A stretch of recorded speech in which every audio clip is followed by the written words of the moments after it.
Black Panther is directed by Ryan Coogler and stars Chadwick Boseman, Michael B. Jordan, Lupita Nyong'o, Danny Guerrieri, Martin Freeman, Angela Bassett, Forrest Whitaker, and Andy Serkis. It is the 18th MCU movie and the sixth, sixth Phase 3 movie. So, if this was Phase 1 or 2, this would technically be the last one in the phase, because normally there are 6 movies long, but this one's 10 movies long. Gotta get to that end game, yo.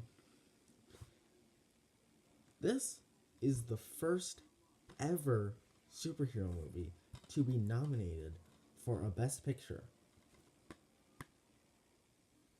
But it's really not the best superhero movie we've ever had. Alright, let's get it out of the way. Black Panther is a really good movie. I wouldn't go as far to say as when I was watching this in theaters, I was like,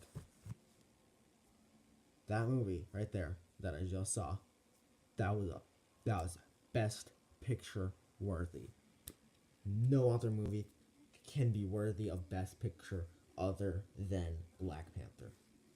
I was thinking that was a good movie. That's what I was thinking at the end of Black Panther.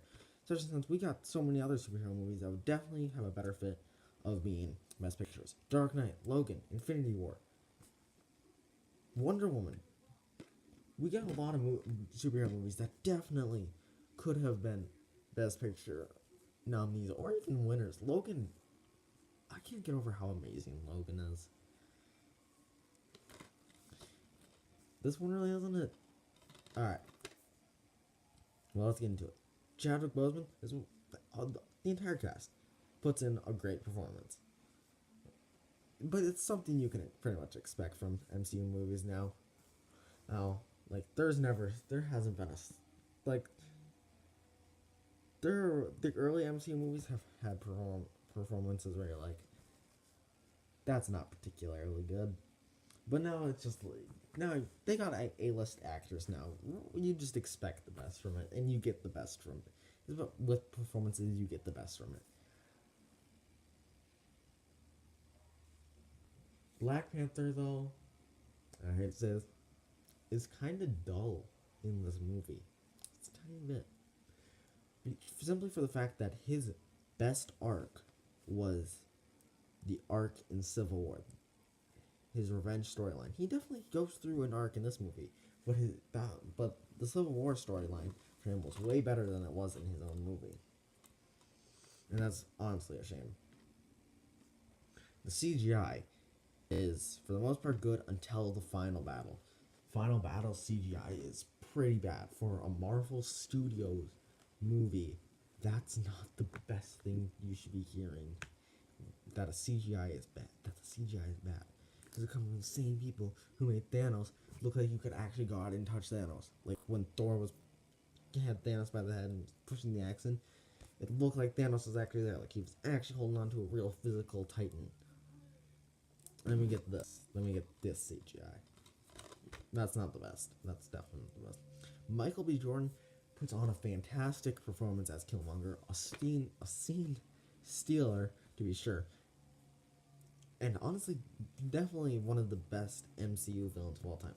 Killmonger has a reason for his plans, and you feel bad for him when he dies at the end of the movie. You're like, oh man, but his plans end up succeeding. And he's one of those villains where you're like, okay, I can see your point. I can see why you want to do this. You're just not doing it in the best way possible. He's doing it through whatever means necessary to murder whatever he can do.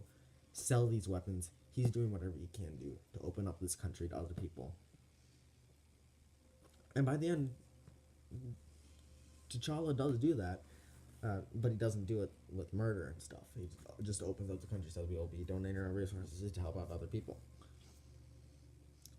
And it's a tragic arc when you get backstories, but you get the characters' backstories that honestly, when the movie begins, it's kind of predictable. It's like, alright, so that kid, that's obviously Killmonger. That guy, that's obviously Forrest Whitaker's character. That's like, yeah. A lot of this was predictable. A lot of the stuff is predictable. Another problem with the movie is that it's almost like two movies rolled into one. The first part of this movie is about chasing Claw, who was introduced in Age of Ultron, and it works. It works for the most part. We get an awesome car chase sequence that is definitely a standout and has some really good special effects. So I feel like they spent all their effects budget on that car chase scene because it's a really cool car chase scene. But then the second movie is a Killmonger movie, and it's like we get two different Black Panther movies all rolled into one. It's like they had a lot of ideas for a Black Panther movie, but they also wanted to fit it in before Infinity War. So like instead of waiting for the Black Panther sequel, that's definitely coming. We all know it's coming. This is a very profitable movie, and that it's all but confirmed at this point. And they just couldn't wait for a sequel or anything, so they just put their two ideas into this one movie, and there are parts of this movie that suffer from it. Shuri, I enjoyed her character. Yeah, I enjoyed everyone's character pretty much. Mbaku is definitely a steam sailor. Martin Freeman, I thought was dead meat, to be real honest. I mean, he gets shot, and then you get that scene where he's like, "You need to get out of there," and the ship's blasting. So they definitely, it's like the Hawkeye thing. That you get this whole movie, you're like, "Oh man, he's going to die," and then you get to the moment, you're like, "Oh wow, he didn't die." Surprising. I like that. Because I really like Martin Freeman's character. For the most part, everything about this movie is good. There's just the CGI, the fact that the movie gets a little muddled. There's definite pacing problems in the second act. There's definite pacing problems in the second act. And, well, I'm going to get into probably my favorite part about this whole movie, Wakanda. Wakanda feels like, they made Wakanda feel like a real place, and it's really fleshed out. Like, you learn, like, pretty much all about Wakanda in this movie. And when movies originally introduce new worlds, you're like, okay. You walk out of the movie and you're like, what did I learn? I'm like, okay, it's a cool word. I didn't learn enough about it. But when we got introduced to Wakanda in Civil War, we obviously weren't going to learn a lot about it because that wasn't the focus. We just knew that it existed. Ever since Age of Ultron, we've known Wakanda existed. Actually, ever since Iron Man 2, but that doesn't matter. But when we go into this movie, this is our first introduction to Wakanda. And I feel like I pretty much know I feel like I got a history lesson in Wakanda.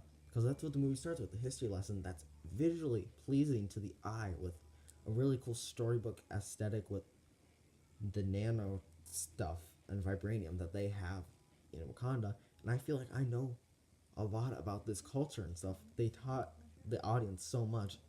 I already knew a lot of the stuff from the comics, but I feel like I got a whole new history lesson just from this one movie, and that's probably what I have to give the props most for. Black Panther is definitely a good MCU movie. It suffers from some pacing problems, and the fact that they couldn't decide on villains, and the CGI is definite awfulness. I'm going to have to give Black Panther 85 vibranium out of 100. Definitely good. Phase 3 is our strongest phase of the MCU. These are all consistently good films, and my top 3 favorite MCU films are all from Phase 3, so that just says that right there. Have you seen Black Panther? You probably have. It was one of the biggest movies of the year besides Infinity War, so you probably did see Black Panther. What did you think of it? This is Jordan from Jordan Reviews, signing off.